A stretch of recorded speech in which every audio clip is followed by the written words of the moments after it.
Equities down 1%. Here are the morning calls. First up, UBS upgrading Kraft Heinz to neutral, $34 price target, saying inflationary concerns are now priced into shares. Evercore upgrading First Solar to outperform, $150 price target, expecting the company to benefit from the Inflation Reduction Act. And finally, Bank of America downgrading Apple to neutral, citing risks from a stronger US dollar and weaker consumer spending. Coming up, just 48 hours remaining in a volatile third quarter. Joining us, Principal Seema Shah, around the opening bout. The opening bout just around the corner.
And 23 seconds away from the opening bout this morning. Good morning to you. Snapped a 6-day losing streak on the S&P 500 in yesterday's session, with the biggest day of gains on the S&P going back to early August. And then we start to take it away again this morning. We're down by about 1% on the S&P. On the Nasdaq, we're down by about 1.5.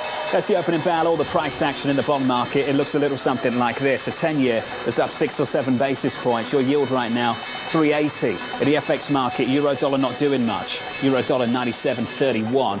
And in the commodity market, crude up by about 0.2%. Crude 82.30. Down at the opening bout. Let's get you some movers. Here's Katie Greifeld. Hey, John, well, let's kick off with the world's biggest company. We have Apple on track to fall for a second day. This follows a rare downgrade from Bank of America. You have analysts warning of weaker demand for smartphones and laptops. That, of course, follows a Bloomberg scoop that Apple is backing off its plans to boost iPhone production this year. Shares lower about 2.5%. Moving on, Alibaba also under pressure after some analyst action. You had JP Morgan cut its price target, now cautious on the e-commerce giant's second quarter revenue outlook, though there is some some potential upside to earnings estimates. Shares still lower. There is some green to be found in Alcoa, though. You have shares popping along with aluminum prices after Bloomberg reported that the LME plans to discuss a potential ban on Russian metals. Shares higher by about 6%. And finally, we did get some fundamental news here for this meme stock, Bed Bath & Beyond. Its results were mostly in line with expectations. They were pretty low, so that's good news. Shares a little bit higher after jumping as much as 5% earlier, John. Aluminium's just not going to catch on in America, is it? It doesn't work. It doesn't work. It doesn't work. Katie, thank you. Appreciate it as always. Good to see you. The Nasdaq 100 suffering this morning. Information technology on the S&P down by about 1.4% before you get excited, not 4 point something percent, 1.4% lower. Abby has more. Hey, Abby. Hey, John. Well, yes, big tech is selling off again after what may turn out to be a one-day reprieve within a 30% bear market for the Nasdaq 100, something that folks aren't talking about that much, but that is how much the Nasdaq 100 is down on the year. And of course, this is yields are backing up again. Yesterday, plunging in sympathy with the BOE was doing, maybe a hope that the Fed was going to somehow reverse from their hawkish tone, but that really, there's no indication to think that. In fact, as you know, some of those gilt yields are backing up anyway. This means the Nasdaq 100 is underperforming because, of course, as yields go higher, it makes everything look more expensive, especially stocks, especially the high growth stocks. Tighten liquidity. Again, it makes everything, especially the high growth momentum tech stocks, go higher. The year to date, we have the real yield round tripping it by more than 250 basis points. The Nasdaq 100, again, down about 30% on the year. At this point, on pace for its worst year since 2008, a clear bear market, matching the potential 3 down quarters in a row, something we haven't seen since 2008 to 2009, making it even worse because it's not just about tightened liquidity, John. It also has to do with the fact that technology and communications, think Google, Netflix, technology, of course, Apple, and some of the other chip makers, they receive about 53% and 41% respectively of their revenues abroad. That means that there's a 15% accounting FX effect. We, of course, heard about that with Microsoft pre-announcing a couple of months ago. It wasn't a big amount, but it's not a great trend or precursor. Plus, if you think about it, it makes the IT budgets of the European companies and other Asian companies buying, it gives them 15% less buying power, probably puts the focus on need to have technology as opposed to nice to have technology. Lots of headwinds for big tech. Tons to talk about. Abby, thank you. 3 minutes into the session, we're down by 1.2% on the S&P. On the Nasdaq, we're lower by 1.5. Just a note on sterling, appreciating for a third straight session now. Cable at about 109.70. We're up by 0.75% on that currency pair. The range this week at the low, 103.50 in the Asian session Monday morning. At the high, just a moment ago, 109.79. That is quite a range on a G10 currency against the dollar. We'll talk more about that later. Taylor Riggs, quite a range in the bond market as well this week too. Indeed, and I want to welcome you to your second to last trading day of this third quarter as we think about what just a bloodbath really this has been. Take a look at the bond market, John. It's actually the relative outperformer. It is only off 21% or so, as you can see there. Small cap index, of course, off about 24% there at the bottom of the screen, given its correlation to dollar strength and being protected by some of the U.S.-based assets, of which are making up that index. And of course, MSCI, the big underperformer of them all. All of that folds into your world of bonds. I thought the equity market was volatile. You jumped 95 basis points on a 30-year UK. Then you plunge 100 basis points. That's nuts. So you're trying to find some stability at 5%. Now today we're finding some stability at 393. Maybe this will be a little bit less volatile than we have seen the last few days. So buckle up, it is a wild ride, and this really shows it. We'll just talk about points, not percent, because the VIX is up 15 points, 32. We're not getting the huge washout of 40, but the MOVE index, huge volatility in the bond market. That has been the leading indicator. And then you have the G7 currencies, as you mentioned, the pound also giving us some volatility. You know the rules of carnage, Taylor, that you do the Dow in points and you do the VIX in percentage. I know. Just to make it sound more dramatic. We're more disciplined here, as you know. Thank you. Taylor, thank you as always. Taylor Riggs there. The Nasdaq 100 in the third quarter. This speaks to the volatility that Taylor's talking about. Recording a massive reversal. Kelly Lyons has more. Hey, Kaylee. Yeah, of about 19%, wiping out a 19% intra-quarter gain. That is the biggest wipeout we have seen within any quarter on record. Absolutely huge. And of course, we've seen a similar story in the broader S&P 500 as well, in that it was okay in the beginning through July to mid-August, and then we rolled over in a material way. So where that leaves us as we head into the final 2 trading days of the quarter is set for a 3rd straight quarter of declines. That is the biggest losing streak on a quarterly basis for the S&P 500, going all the way back to 2009. So we're talking financial crisis era. And of course, a lot of that pain in stocks, and tech stocks in particular, is from the bond market, which Taylor was just speaking to, as we have seen yields climbing in a massive way. For the second time in 3 quarters, we have seen a more than full point move on the 2-year yield, up 115 basis points just in a 3-month period. And of course, as you extend throughout the curve, those moves get a little smaller, but they're still notable. I mean, even the 30-year is up around 51 basis points. And the other big standout story over the last 3 months has been the dollar, heading for its best quarter since 2016, at one point on pace for its best quarter since 2008, up about 6% from the start of July to now, leaving every single currency in a Bloomberg basket of expanded major currencies weaker against it on a quarterly basis. The euro, the pound, the emerging markets currency index is what I'm showing here, but of course you could throw up the yen, the yuan, places where we have seen intervention to try and stem some of that weakness that the strong dollar is causing, John. Kelly Lyons, who's next? Been asking that question on Surveillance all week. Kelly, thank you. Principal Seema Shah on the year so far says this: financial markets have suffered a dreadful first half, ravaged by a severe commodity shock, strict COVID lockdowns, and one of the most aggressive Fed tightening cycles in recent history. The second half looks equally tough. Seema, I'm pleased to say, joined us right now. Seema, let's talk about the second half of the second half. More pain to come. Certainly. I think the first half of the second half was actually a little bit more moderate. You know, the first July, half of August, you had this almost really ridiculous optimism, I'd say, feeding into the market, and this hope that the Fed and other central banks would capitulate to weak growth. And then that realization that actually there is just one focus in town, and that is inflation, has taken all the expectations back to higher rates, lower growth, and of course lower earnings, and that is what is pushing down the market, and it's not over yet. Seema, it's good news, bad news, because that claims print about an hour ago, below 200k, got a lot of people thinking that. It's good news, bad news in the labour market. It absolutely is, and this is almost where I think strong labour market is going to be the US's undoing. Because as long as the labour market is strong, the Fed has just got further and further to go, and they have to go. So they're going to be engineering a hard landing. That is almost the only way to pull down inflation. So the stronger the labour market is, the higher rates have to go, and of course the higher rates have to go, the further things have to fall. And they're engineering financial instability as well. Other countries are contributing to that. Seema, what kind of things do you expect to start to crack just a little bit more? We've seen it in the gilt market, very, very unique to what's happening in the UK at the moment, with fiscal policy pushing the other way against what the central bank's trying to achieve. But how many more cracks are you expecting to see, and where and in what?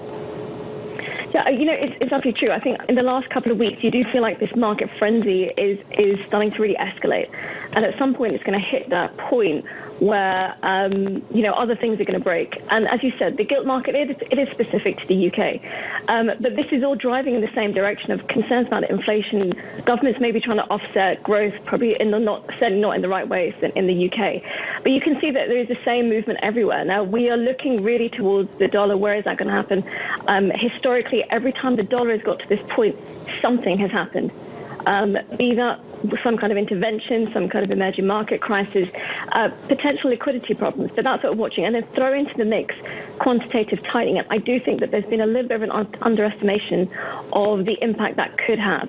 So you're looking at really, really tight liquidity conditions, which are only going to get worse into a slowing economy. Seema, all the conflict we're witnessing right now, and let's start from the top of the pyramid, the very top, the Federal Reserve against the rest of the world. It's the Fed against the BOE, the ECB, the dollar's dominant. Those two countries, those central banks are trying to get a stronger currency, can't get one.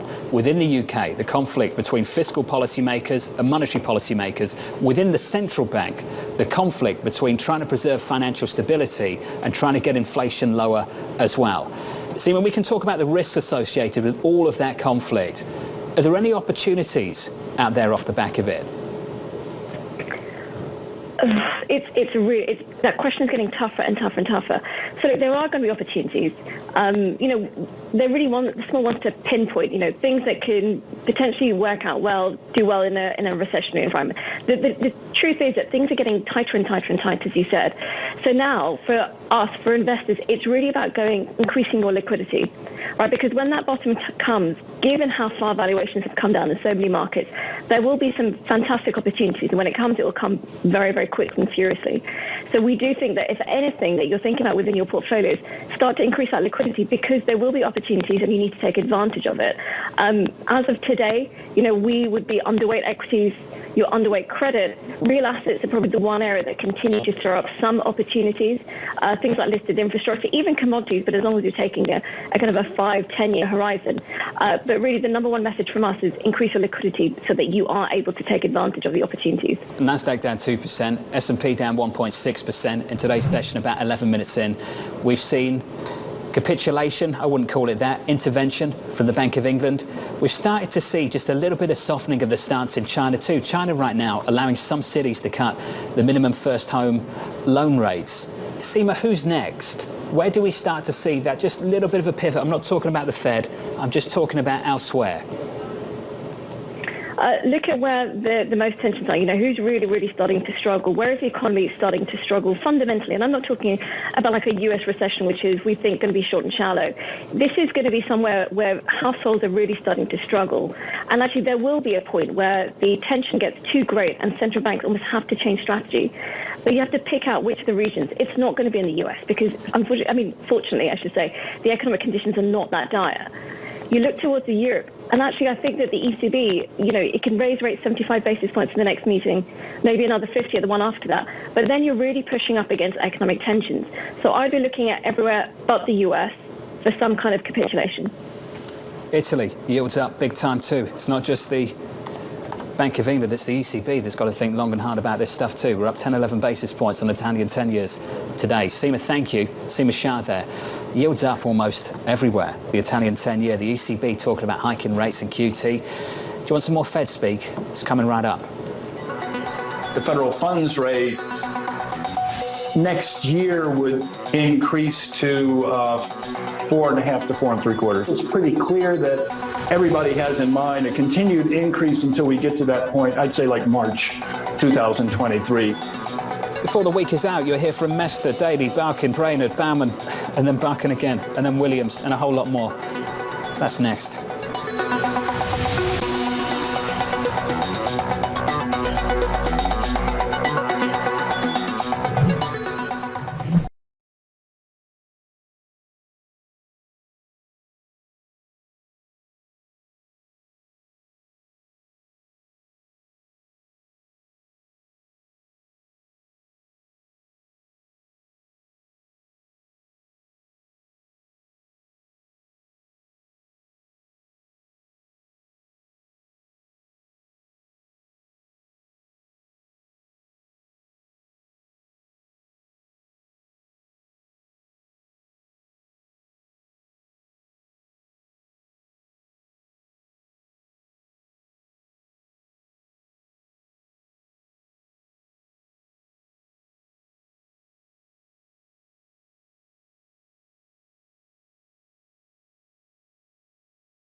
The federal funds rate next year would increase to 4.5 to 4 3/4. The median of 19 participants said it would be 4.5 to 4 3/4. And if you kind of look at the general pattern, I think it's pretty clear that everybody has in mind a continued increase until we get to that point. I'd say like March 2023, we'll be at that point. Chicago Fed President Charles Evans there, just one of many Fed officials taking center stage this week with markets remaining under pressure. Bloomberg's Ed Harrison writing, quote, "Yes, that pain you're feeling is intentional. It makes the Federal Reserve's job easier." I'm pleased to say Ed Harrison joins us right now. Ed, why does it make it so much easier?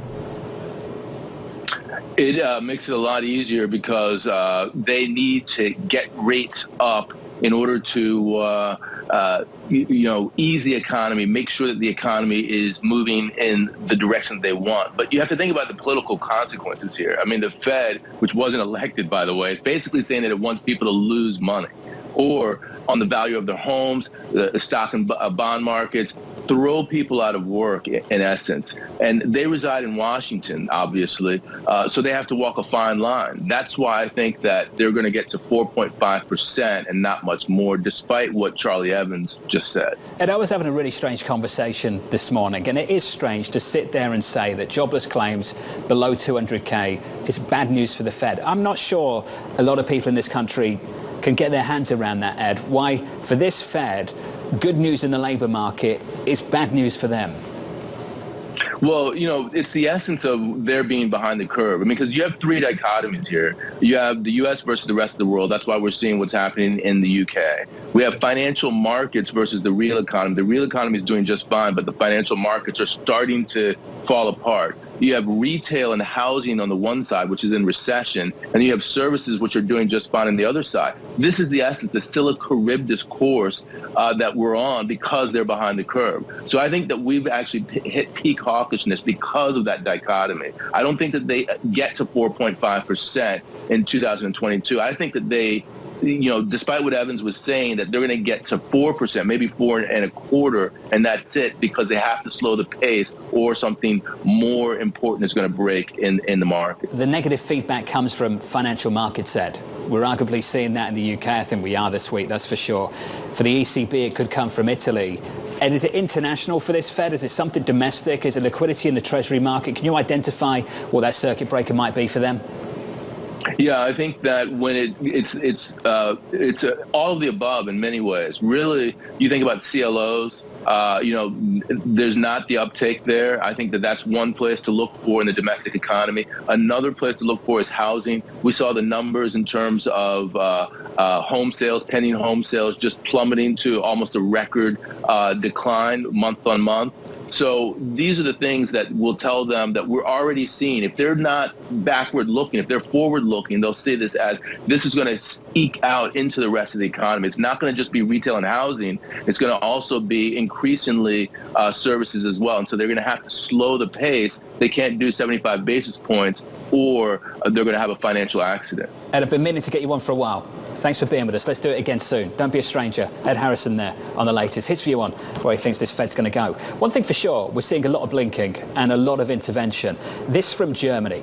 Did you ever expect to hear this? Planning to borrow 200 billion euros to tackle surging gas prices. Finance Minister Christian Lindner saying in a press conference, we can put it no other way. We find ourselves in an energy war. Maria Tadeo from Brussels now for more. Good morning, Maria. How big is this effort going to be? Look, it's huge. It's 200 billion euros in new debt for a country like Germany, where that's always a difficult conversation. But what it shows fundamentally, one, is that bad foreign policy comes with a price tag. We see it today in the words of the German finance minister. He concedes now we are in an energy war, and this plan, which he calls an umbrella, a shield for German consumers and households and businesses, is the response that the country is putting forward to Vladimir Putin's blackmail. Now, there's a lot of questions around around the implementation of this thing. There's a lot of questions in terms of what this will do to demand destruction. That has been a key factor in the German economy, but overall, a lot of clouds for the German outlook. You have inflation now at 10% in an economy at the end of the year, potentially in contraction. So yes, this is big. It is significant. It also shows the magnitude of the problem. It shows that the German government is now aware of the storm that's about to hit the country. But again, there's a lot of question marks around this, and we've only seen the start of the autumn season. We're in September, Jonathan. We still have months to go before we get to December. So again, a lot of clouds around this. Maria, let's catch up tomorrow on this. The conversation continues. Maria Tadeo there on the latest package out of Germany. Yields up in Germany. Double-digit inflation in Germany that the ECB is going to try and respond to, and at the same time worry about what happens in Italy. Reminds me of what's happening in the UK at the moment. Up 71 points yesterday on the S&P, down 71 points today, now down 67. We've basically taken back yesterday's move. On the Nasdaq 100, we're down by 2.3% with some sector price action. Here's Abby. Yeah, big round trip here. And that Nasdaq 100 you were just talking about, John, now at its lowest level since October of 2020 when there was a big tech wreck ahead of the election. Right now, relative to the S&P 500, bearish action, the worst day in 2 weeks. All 11 sectors down. The tech index, the tech sector's down the most. Discretionary. Real estate's in there too because, of course, those dividends don't look as good with yields higher. But tech, communication services, most sectors down by more than 1%. So we're not getting a reprieve. Now, on the month, it's also equally bearish, more bearish. Not surprisingly, all 11 sectors are down. The best sector is healthcare, down 2.1%. But the worst sectors, it is real estate. And again, that has to do with that's a high dividend yield sector. When yields are higher, those dividends look less attractive. Energy down with oil, materials down with the sell-off in commodities. And there's technology also down as yields are higher, just less attractive. Abby, thank you. Up next on this program, your trading diary.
Yields up, stocks down. Rinse and repeat. How many times have you heard me say that this year? 25 minutes in, stocks down by 1.8% on the S&P. On the Nasdaq 100, we're down 2.4%. In the bond market, 2s, 10s and 30s, yields pushing higher once again. On a 2-year, just short of 420. On a 10-year, about 378 with a monster range on that particular maturity so far this week. That's the price section. Is the trading diary. President Biden meeting with heads of Pacific Island nations at 3 p.m. Eastern. The Fed speak continues. Mester and Daly speaking throughout the day. And it's Barkin, Brainerd, Bauman, Williams on Friday. And we round out the week with PCE deflator, personal income and spending numbers. And we'll get the UMich sentiment survey as well on Friday too. From New York City, thank you for choosing Bloomberg TV. This was the countdown to the open. This is Bloomberg.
From the financial centers of the world, this is Bloomberg Markets with Alex Steele and Guy Johnson.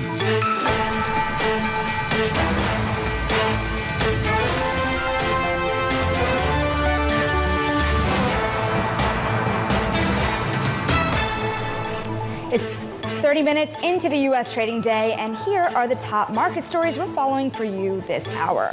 Risk-off returns to the markets. From the U.S. to the U.K., investors are shrugging off support from the Bank of England, and they're bracing for more volatility. And we're going to break down what's driving the market action with Amy Wu-Silverwin of RBC. Plus, we'll speak with a former economic advisor to U.K. Prime Minister Liz Truss as she doubles down on her fiscal plan and signals a U-turn on the horizon and a trail of destruction. Hurricane Ian barrels across the United States, leaving scores of people missing, millions without power, and billions of dollars in damages. We're going to go on the ground to Florida to bring you the latest. And from New York, I'm Shonali Bassik with my co-host in London, Guy Johnson. Alex Steele is off today. Welcome to Bloomberg Markets. Guy, that relief rally did not last very long. I think we're absolutely flat on a two-day basis. I was just looking at it, Shonali. The SPX, the S&P, almost exactly flat. So we've come up, we've come down. But this speaks to what we're seeing at the moment, isn't it?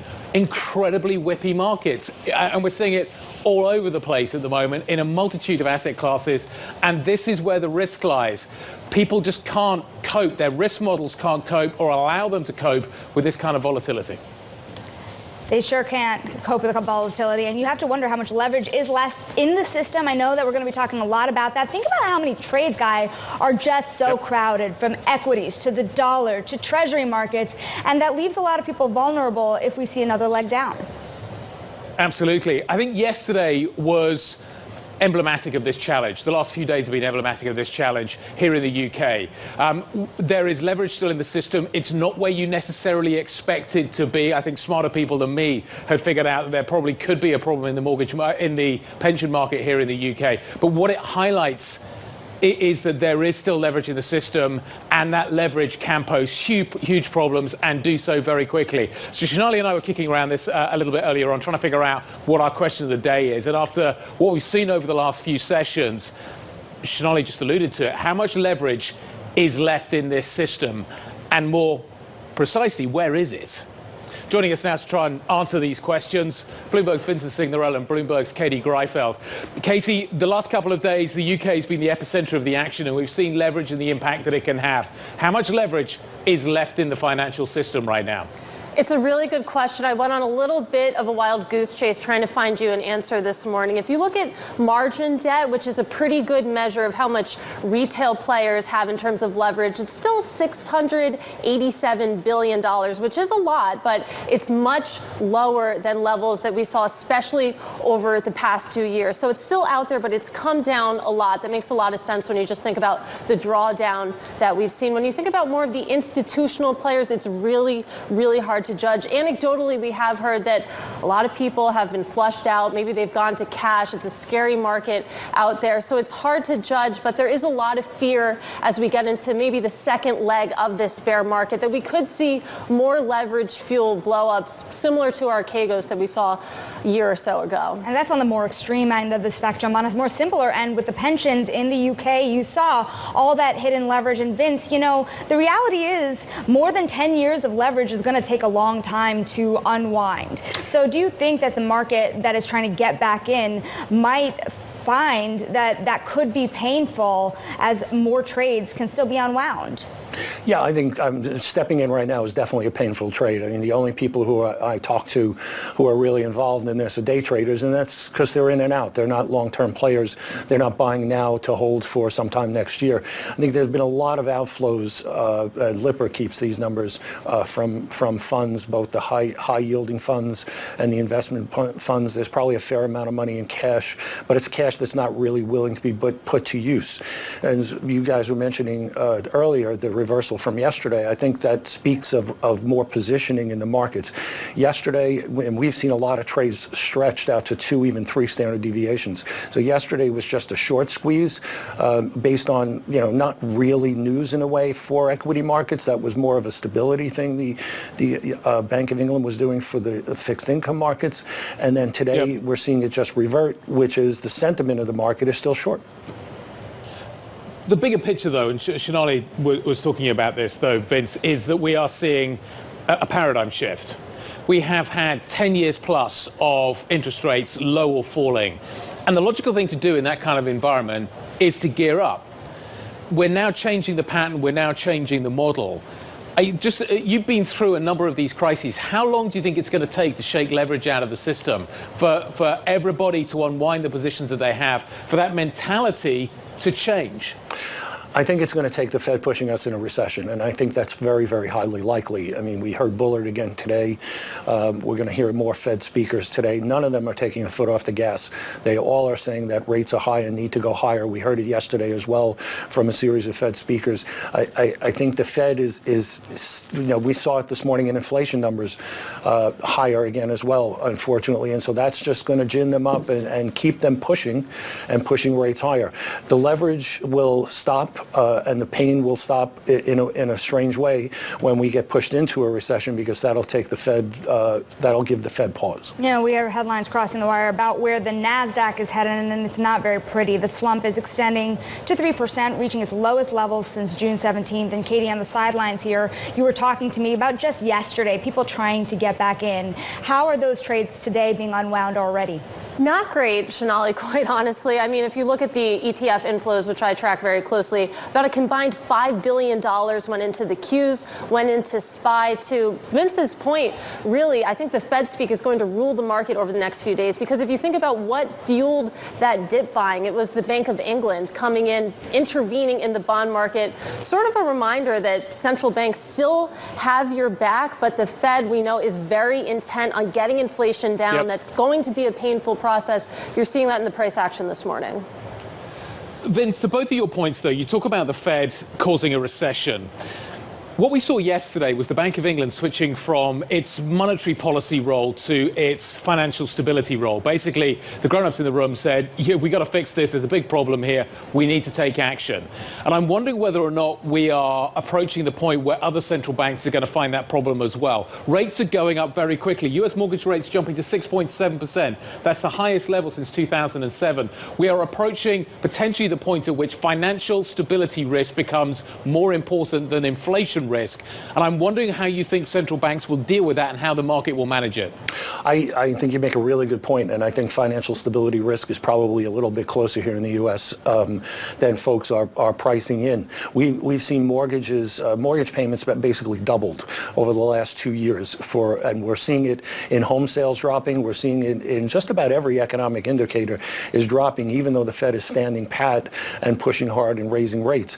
They very much, with a strong dollar, could see a situation where they actually cause a fiscal crisis. We're going to get the next round of earnings coming out, and it's probably not going to be pretty for the large cap corporates who don't really hedge their FX exposure. And dollars at records highs, that's going to hurt earnings.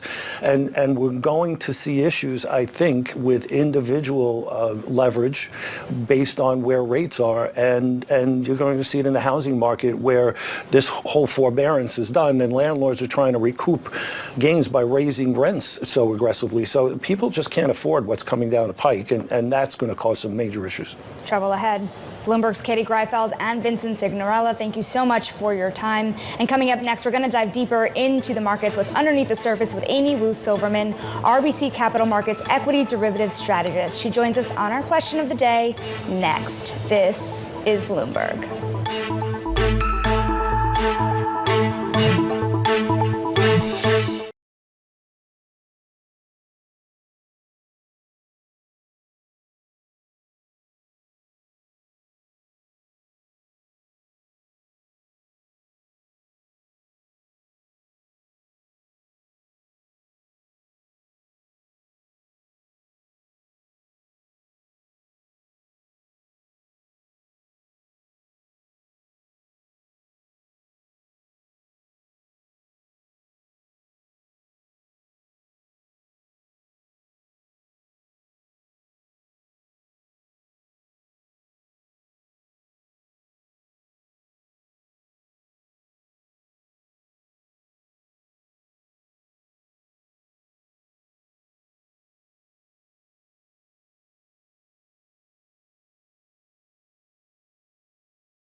No one covers the world like Bloomberg. Russia will then absorb these territories. What is NATO's reaction? Italy's Giorgia Meloni wins a clear majority, ushering in the nation's most right-wing government since World War II. The Fed offers no sign that it is ready to stop tightening. With unmatched reach and resources from more than 120 countries, the moment news breaks, 24 hours a day.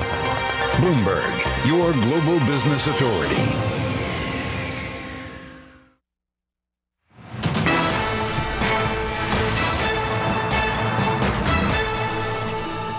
It's not going to stay stable forever on the basis of 2 weeks buying, and it's probably not even going to stay stable for 2 weeks unless there is a sense that this is a bridge to the fundamentals being fixed, and that's not what we are seeing from the indications we're getting. That was former U.S. Treasury Secretary Larry Summers speaking with Bloomberg's David Weston on the Bank of England's intervention yesterday. And turning back now to the question of the day, it's how much leverage is really left? Let's ask Amy Wu Silverman, RBC Capital Markets equity derivative strategist. Amy, when you kind of look under the surface here, what's underlying the markets, options movement here, are you still concerned here that maybe there's another shoe left to fall? I am. I think there probably is another shoe left to fall, maybe a shoe and a half. Unfortunately, that is the case because a lot of what we look at in terms of cross-asset metrics would tell you that equity volatility still has some room to catch up. And, that has been true all year. We've seen this lead lag, but in reality, it's really been rates volatility that has kind of been driving the economy right now. And so when we see that lag in equity volatility, we think probably there's room left, even with kind of the nosebleed levels we see VIX and implied volatility. Amy, a lot of people have basically said they don't know what's going on, so they've exited the market and they've gone into cash. Are we reaching the end of that point? And if so, what does this new phase look like? Yeah, it's a very good question. And, I personally also struggle with the answer. I will tell you, there was a very strong narrative starting in the beginning of the year because one of the big questions in the derivatives market was why was skew so low? So meaning why was demand for hedges so low, even as we saw the drawdown in March? And part of the narrative there was the very high cash levels.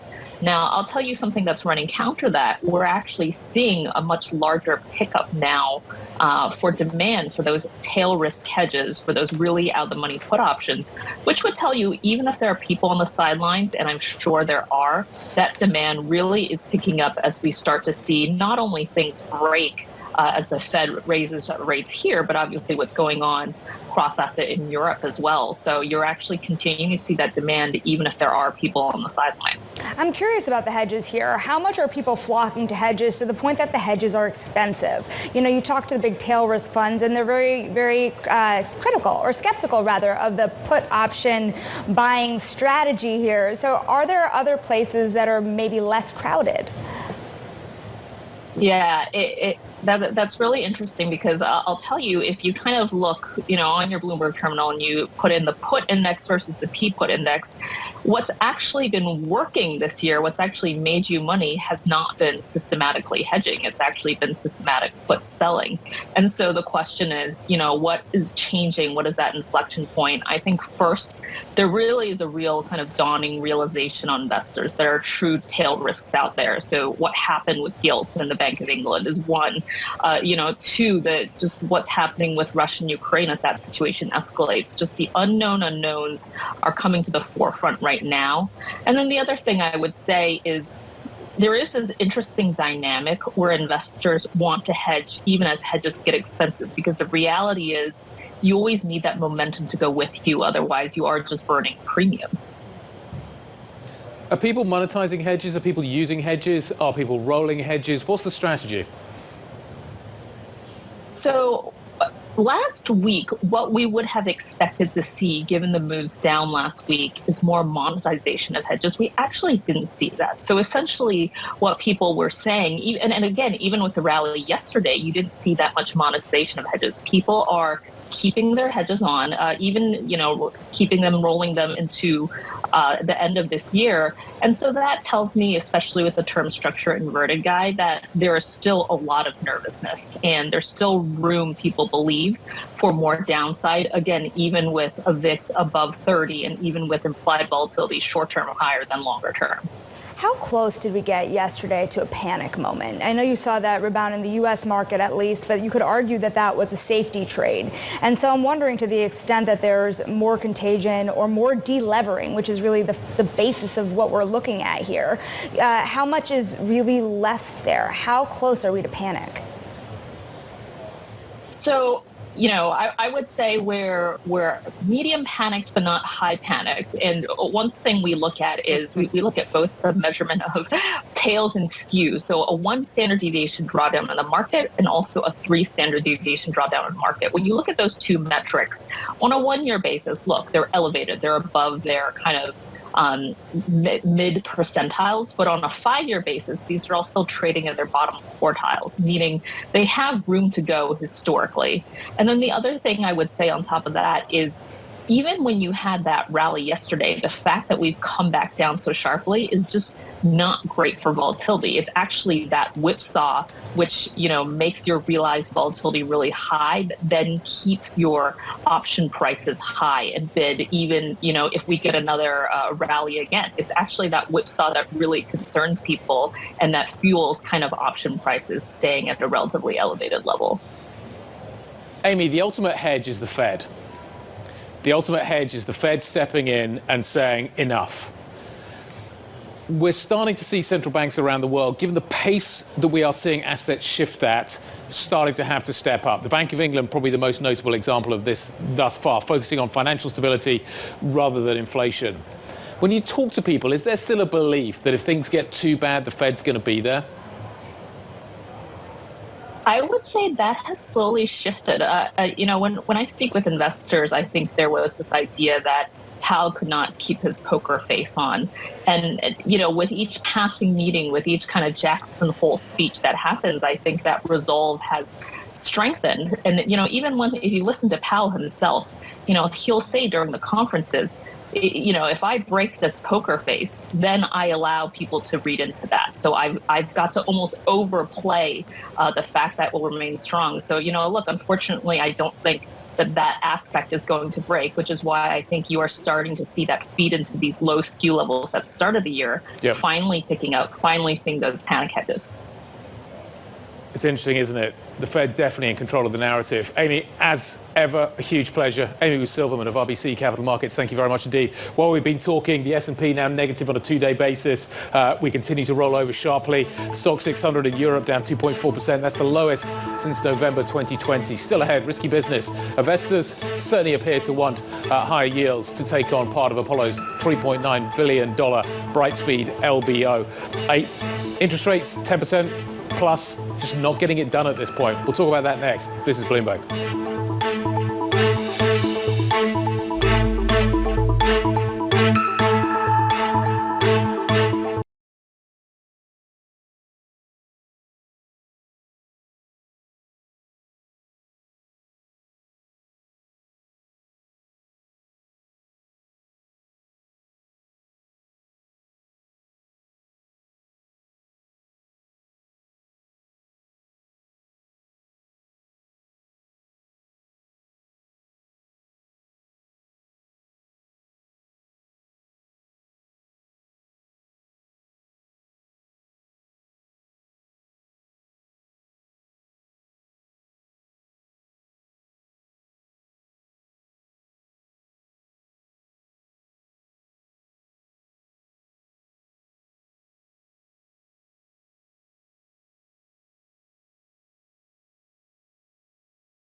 It's time for the Bloomberg Business Flash. A look at some of the biggest business stories in the news right now. I'm Ritika Gupta. Porsche has gone public. Shares of the sports car maker began trading today after Europe's largest IPO in a decade. Parent Volkswagen raised more than $9 billion, pricing the stock at the top end of the initial range. The offering valued Porsche at $73 billion.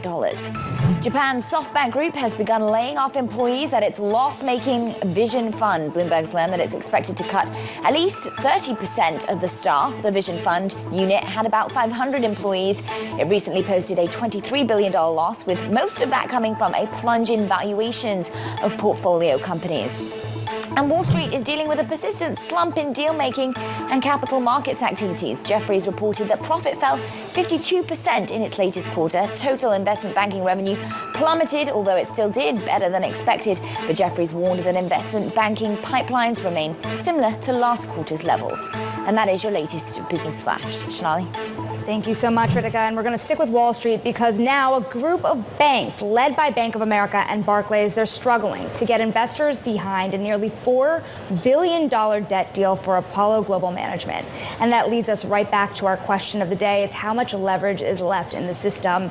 You know, it's funny. We're going to be joined by Bloomberg's Olivia Raimondi here. And Olivia, when I talked to investors across the industry here, they were so excited about leverage loans, floating rate. Yes. And now you're seeing that idea really come home to roost. And so how does this Apollo deal really fit into the broader picture here and add to the pains the banks are feeling in the leveraged loan market? Absolutely. I think there is definitely a couple moving parts there. I would say the most important thing to consider when we're looking at the leverage buyout pipeline is that a lot of these deals were underwritten many, many months ago. In the case of this Brightspeed Apollo deal, it was last year, before the markets, experienced so much volatility. And what that means is that the banks promised the borrowers that they were going to get these deals done at a certain interest rate, which is now way lower than what interest rates are in the market today. And that's forcing banks to have to offer deals at very, very steep discounts. Olivia, how far away are we from figuring out the clearing prices on some of these deals? And it's not just what's happening with Brightspeed. There's a pipeline of these deals, as you just described them, coming down towards us. There is always a period of inertia where people aren't prepared to accept the new price. But do you think ultimately that we will see this get done? And if it does get done, what kind of yields do you think we're going to have to be looking at? Yeah, no, that's a great question. And the most important thing to consider when thinking about that is that like a year or two ago, investors were really, really hunting for yield, and they were happy to lend to highly levered businesses because of those like juicy yields that they were able to get. Now you have like investment grade bonds trading at, a 5% yield, like highest in like 13 years. And that's causing investors to really shift their priority towards higher rated debt and away from this like riskier buyout debt. So what that means is that it's going to take a lot more to entice them to be willing to buy, and that is going to really push up yields. I don't have a crystal ball, but Citrix, for example, just priced at a yield of about 10%. And then early pricing discussions for Brightspeed also suggest a yield of 10%. But right now what we're hearing is that there's not much demand for the deal, so that definitely could change through the marketing process. But the reality is, and I love Guy's question about, what is the clearing price? Because you saw Elliott swoop in and Citrix, for example. Yeah. So are you seeing kind of classical distressed buyers at this point come in and say, there is a point at which we are ready to buy, but the banks are just going to take it? Yeah, I mean, we've seen some really interesting things happen, like Elliott coming in and buying the debt for its own private equity buyout. And then for this deal with Brightspeed, Apollo is funding the equity check with a loan. So we're seeing like a lot of really interesting things happening in order to get these deals done. At what level it clears, though, is going to change as the volatility in the market changes. Yep. I hear there's some dry powder out there. How it gets deployed, we'll wait and see. And how distressed do these things have to get before ultimately that clearing price becomes clear. Olivia, thank you very much indeed. Olivia Raimondi, thank you on what is happening with Brightspeed, and we saw it with Citrix. It's a fascinating story and comes back to our leverage story. We're going to switch to talking about oil next. Kicking around a supply cut, OPEC Plus is apparently talking about lowering oil output as worries about a fragile global economy weigh on crude. Christian Malek, JP Morgan Global Head of Energy Strategy, joining us next. This is Bloomberg.